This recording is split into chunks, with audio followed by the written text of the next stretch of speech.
আজ থেকে না মিষ্টিদের স্কুলের এক্সাম স্টার্ট হলো, মানে হাফ ইয়ারলি এক্সাম। তো খুব তাড়াহুড়ো, ওই এক পদ দিয়েই খাওয়া সারতে হবে।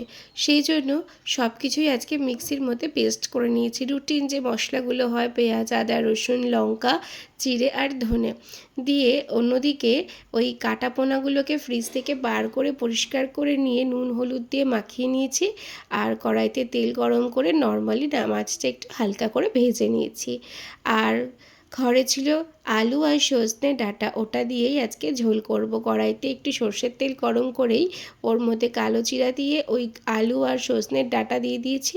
তারপরে এই পেস্ট দিয়ে নেড়ে চেড়ে নুন হলুদ দিয়ে দিয়েছি। ব্যাস, একটু সামান্য জল দিয়ে একটু হালকা পাতলা পাতলাই হয় খেতে এটা। তো খুব ভালো হয়। ছেলেবেলা যখন আমরাও এক্সাম দিতে যেতাম, মা তখন এই মাছটা না বাটা মাছ দিয়ে করতো এই রান্নাটা। খেতে কিন্তু খুব ভালো লাগে। এটাকে বলা হয় কাঁচা ঝোল। আর এটা স্পেশালি ওই গরম গরম ভাতের সাথে এক ঘর লাগে। কিন্তু তোমরা কারা কারা এই রান্নাটা করো জানি।